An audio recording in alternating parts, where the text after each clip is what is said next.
In the headlines, Baroness Patricia Scotland fields tough questions from local reporters as she begins her 4-day visit here. A 51-year-old man receives the maximum sentence for burglary and other crimes against a minor, and a $30 million road project for the North. I am Andrea Lee with the Channel 5 News. Details after this. We begin with Baroness Patricia Scotland, who met with local reporters at the airport lounge at Douglas Charles Airport Friday afternoon, where she answered questions on a number of current issues. Her arrival marked the start of a 4-day visit to the country. This is her first visit to Dominica since she was elected Secretary General of the Commonwealth. The Baroness touched on the issue of domestic violence, which she believes can be addressed if there is early intervention to save the lives of women and children by working together. She believes there must be a national plan which involves or includes police, nurses, teachers and doctors. She pledged to fight, or rather to fight to keep that issue in the forefront as Secretary General of the Commonwealth. When asked about the issue of reparation for slavery, the Baroness said she was willing to listen to the people of all 53 nations making up the Commonwealth in order to speak on their behalf. She said her role would be to bring people together to start a discussion on the issue. Baroness Scotland was also quizzed on the rights of the LGBT community, to which she replied that she had no ability to change the laws of any country within the Commonwealth. On the issue of radicalization of young people by terrorists, Baroness Scotland said the question was why were these young people attracted to terrorism when they have so much vision, passion, talent and beauty? She said the Caribbean has a lot to teach the world about peaceful coexistence of people of different races and religions. Closer to home, the Baroness had this to say on plans to rename the Vacas Primary School after her on Monday. I was so touched and thrilled. I very rarely cry, but I really wanted to, because I can't think of a greater honour to be given to anyone. Everyone knows I love children. Everyone knows that one of the biggest things that I want to do as Commonwealth Secretary General is to improve the future of our young people. 60% of the Commonwealth is going to be below the age of 30 by 2030. So our vision, our hope, our aspirations are all for our children. So to have a school named after me in Vacas, which is where my mother comes from, is something that I will treasure for always. Meantime, the Commonwealth Secretary General designate, Baroness Patricia Scotland, has a packed schedule for the next 4 days. On Saturday, she will attend the Children's Christmas Party hosted by the President's Charities Foundation at the State House grounds. Baroness Scotland will attend Mass at the St. Gerard's Chapel in Roseau on Sunday morning. Later in the day, the Baroness will visit Petit-Savanne. From there, she plans to visit resettlement areas in Granby and Bellevue-Chopin. On Monday, the Baroness will attend a ceremony in Vacas where the primary school will be renamed after her. Baroness Scotland plans to attend a welcome ceremony at the State House on Monday evening, followed by a grand reception and a cultural soiree. More than 300 children from storm-affected communities to gather at the State House grounds on Saturday for the President's Charities Foundation's annual Children's Christmas Party. The Children's Party is held for underprivileged children between the ages of 5 and 12 years and is held in a different community every year. Because of the special circumstances brought about by Tropical Storm Erica, this year's event will again be held on the grounds of the State House and will bring together 324 primary school children from the communities that were declared special disaster areas: Petit-Savanne, Petit-Soufrière, Saint-Sauveur, Good Hope, Coulibistry, Collyho, Pichelin, Dibic, Poetica, Delis, Campbell, and Paradise Valley in Bath Estate. Last year, 281 children between the ages of 4 and 12 in the Roseau catchment area were entertained. The aim of the Christmas party is to enhance the well-being and joy of our less fortunate children during the Christmas season. The children will have a fun-filled experience and will eat and drink whilst playing games, singing carols and hymns, and they will also receive gifts from Santa. Some of the sponsors supporting this year's children's party include the Embassy of the People's Republic of China, Ross University School of Medicine, the Aid Bank, Scotia Bank, Dependable Cleaners and Company Limited, Office of the National Authorizing Officer, EDF, Darda Toy Drive, Josephine Gabriel and Company Limited, and Springfield Trading. The Office of the President is also pleased to announce that this year the children's Christmas party will be graced by the distinguished presence of the newly elected Secretary General of the Commonwealth, Baroness Patricia Scotland, who looks forward to spending time and sharing in the joy of Christmas with the children. For the President's Charities Foundation, I am Shemaine Green-Brown. 51-year-old Joseph Senhouse of Vieques has been sentenced to 35 years in jail. Senhouse has been found guilty on 3 counts of sex with an 8-year-old girl in 2013. The court found him guilty of buggery, unlawful sexual intercourse, and indecent assault. The accused was in a relationship with the child's mother when the crimes were committed. His lawyer, Don Yearwood Stewart, told the court he had a difficult childhood and asked the court to temper justice with mercy. High Court Judge Justice Errol Thomas told the accused he had no conscience and lacked compassion and humanity. The judge added that society needed to be protected from people like him. Senhouse was convicted and jailed for 15 years in 1997 for a sexual offense committed on a minor. The judge noted that apparently that sentence did not deter him and he deserved no mercy. The judge has therefore imposed the maximum sentence for 25 years for buggery and 25 years for unlawful sexual intercourse, both sentences to run consecutively. He also handed down a 10-year sentence for indecent assault. A 6-month $30 million project from the Douglas Charles Airport to Wesley has begun. Minister for Public Works and Ports Ian Pinard, in an interview with Channel 5 News, says the contract to begin the project was signed with Gadakane Fee last week. During the August 27 storm, the Douglas Charles Airport was severely damaged after a river flooded the compound with debris and muddy water.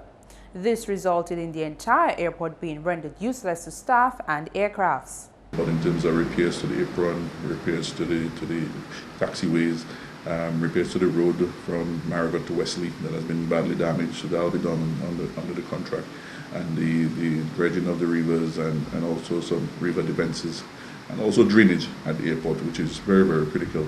The minister says they constructed a temporary fence for security purposes.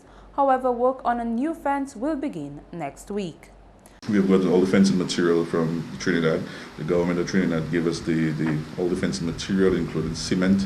So all that will be done. Basically, what we have to do now is pay a labor contract. We expect to have a contractor in by the next week. We'll sign a contract so we can get the airport officially fenced and to get it complete. So, very soon we expect Douglas Charles to looking like just like it was before and even better. Coming up on the Channel 5 News, a national dental health survey heads to another location.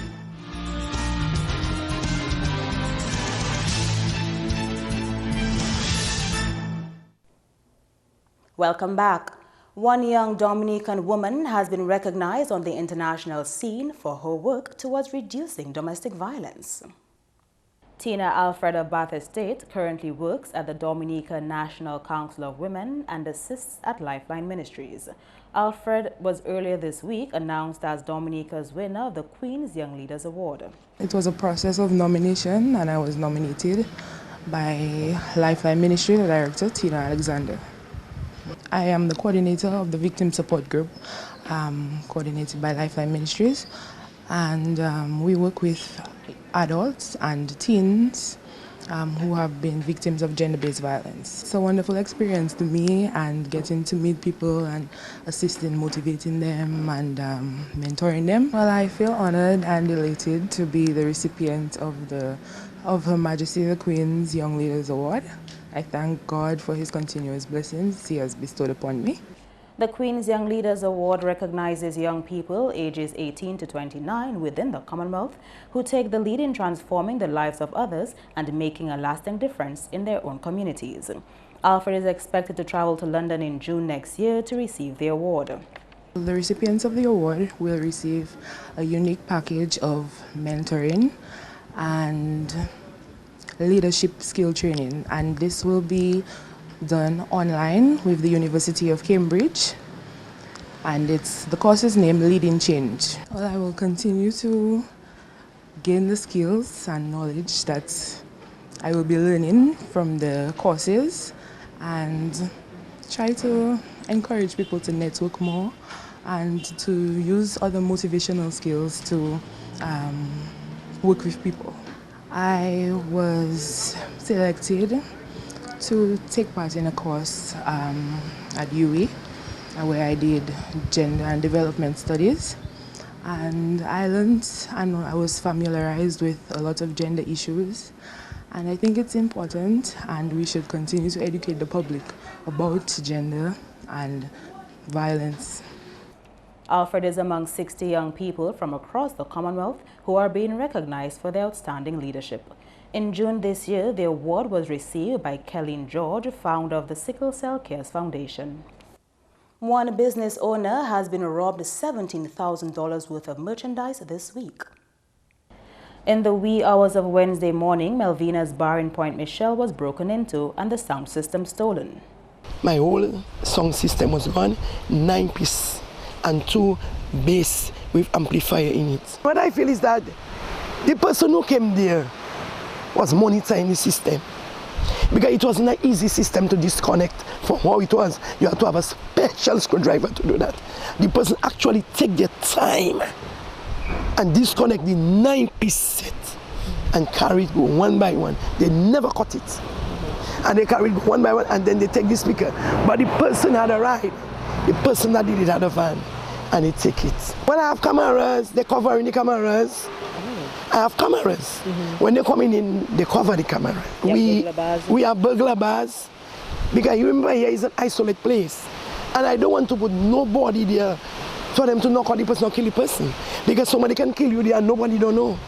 Boye has a strategy in place to discourage those who lean towards this type of criminal activity. I always have plans to change the whole system around of my beings for the new year. Like, I will have it as a fish night in accordance during the month. As we might have a little reggae night, or we might have a country and western night. But the bacchanal I used to have on Friday, where everybody accepted you could be who you are, because without discriminating by Melviners, we won't be having it like before. The way I having it is that people won't break in to come and take nothing there, because I won't leave nothing there. After everything is overnight, I will just go with what I have there. This most recent robbery has detracted from some of the short-term plans for the business place. However, the owner is not deterred. People have been robbing my place a lot of time, taking my drinks, and I've been in it back. I just let in bygones with bygones. And always willing to help, and regardless of what they do to me, I will still give. I will still give to the poor. I will still sponsor kids going to school. I would never stop, because they rob me, I'll stop. I will still do what I have to do. A national dental health survey will move to Portsmouth next week as the activity nears an end in the Roseau Health District. The survey will determine the state of the public's oral health. It started in Roseau on Monday. The Dental Health Department of the Ministry of Health has been conducting the surveys upstairs to Jolly's Pharmacy on King George V Street, Funkley Health Center, and Custom Section at Woodbridge Bay. We have been observing the trend of the dental diseases, in our people, and then we're encouraging the people within the age groups that we are looking at, 16 to 19, the elderly 65 to 74, and the adults 35 to 44. We are encouraging them to take part in the survey because of the severity of the disease that we are seeing among this population. We are also working with the nurses and the doctors in the health districts to assist us in getting the clients within those age groups. The plan is to cover all 7 health districts. On Monday we're hoping to complete Roseau for the adults, and then we'll be moving to Portsmouth from Tuesday. So from Tuesday we'll be going to Portsmouth. As soon as we complete it, we will be moving to the other districts like St. Joseph, Marigot, Castle, Bruce, Laplin. Each health district will get a turn of the schedule. We have it, and as we're going along, we will be advertising, putting it on the radio, making public announcements so that the people will be informed. The data from the survey will guide dental health authorities in widening their reach to offer more dental services.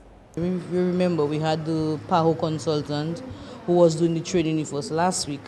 So as soon as this data is collected, we're going to send it to him so that they can prepare a report and to do the final analysis of the report. So I am hoping we had as planned by March, but based on what I'm saying, maybe it might be about later April, May. I'm hoping that we could get it sooner, so that if we get it sooner, we can work on our programs that we have, for dental health. Poor oral hygiene leads to gum disease, tooth decay, and the worst case scenario is oral cancer. Kenny Williams is up next with your sports highlights.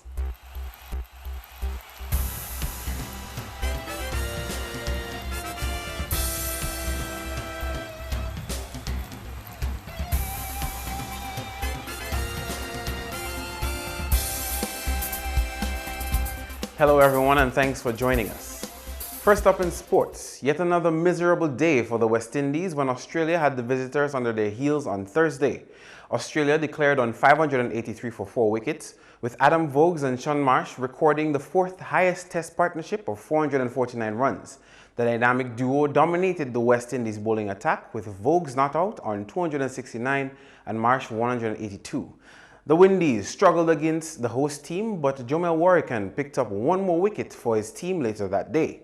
Darren Bravo showed the most resistance for the visitors to add 94 not outs to his team's 207 for 6 in 65 overs. Nathan Lyon and Josh Hazlewood dominated the Australian bowling attack to take 3 for 43 and 2 for 43 respectively. On Thursday, the Windies trailed by 376 runs with 4 wickets remaining in the first innings. In cricket, New Zealand ended day 2 of their test against Sri Lanka on 431 to lead the way on Thursday. Nuwan Pradeep picked up 4 for 112 for Sri Lanka.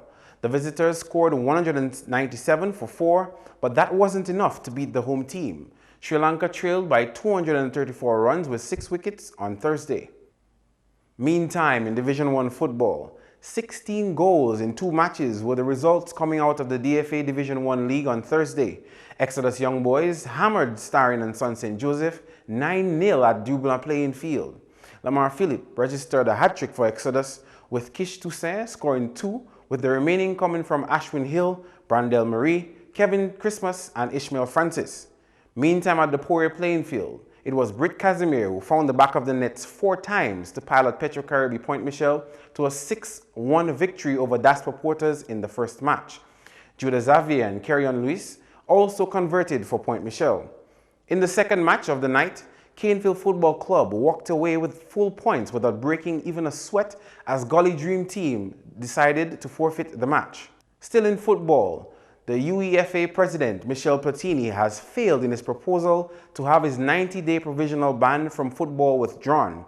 Platini's request was denied by the Court of Arbitration for Sport, which prevents him from attending the Euro 2016 finals draw in Paris on Saturday.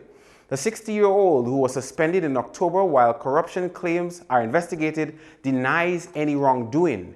Platini and the suspended Blatter will have personal hearings with FIFA's Ethics Committee next week, following allegations that a £1.35 million sterling payment was made in 2011 for work Platini did as Blatter's advisor. A verdict is expected on Monday, 21 December. Ethics investigators for football's world governing body, who handed down the initial 90-day suspension, have recommended a life ban for Platini. In netball, the Dominica Grammar School and defending champions Cocoa Town Cafe PSS faced off for finals in the under-16 and 20 netball categories Friday. The scores at full-time of the under-16 netball championships: Dominica Grammar School 18, PSS 17, and in the under-20 category it's DGS 33 and PSS 30. And finally, 24 participants are expected to benefit from a certification program over a 10-day period starting Saturday. The event will be hosted by the Dominica Amateur Athletics Association. The Dominica Amateur Athletic Association will host an IAF CECS Coaching Education and Certification System Level 1 coaching course. The course will bring together a total of 24 participants and will be hosted at the Windsor Park Stadium in the conference room from 9 a.m. to 4 p.m. This course is an Olympic Solidarity sponsored course. Other support to the course came from the Dominica Olympic Committee, DOC, the Sports Division, RDC San Juan, IAF Office, and NACAC. The sessions are expected to run from December 12 to 22. That's all the time we have for sports. I am Kenny Williams. Join us again next time.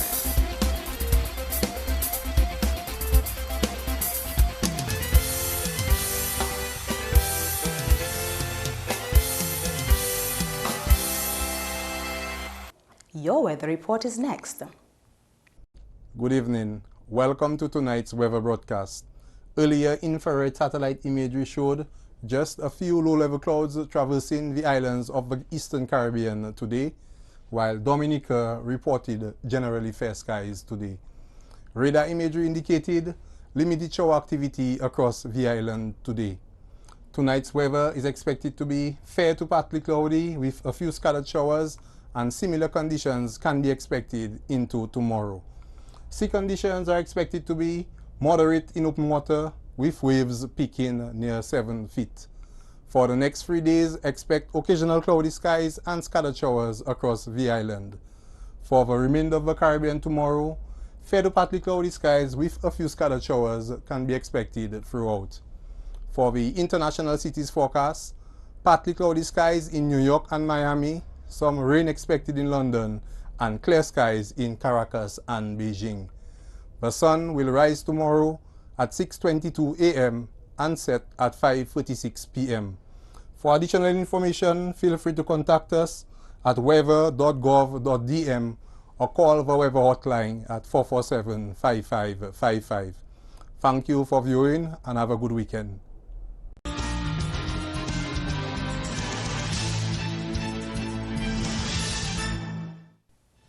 To end the news, the headlines again. Baroness Patricia Scotland fields tough questions from local reporters as she begins her 4-day visit here. A 51-year-old man received a maximum sentence for burglary and other crimes against a minor, and a $30 million road project for the North. Email us at news@marpin2k4.com. You can also access our past newscasts on our YouTube page. On behalf of the entire production team, I am Andrea Reed.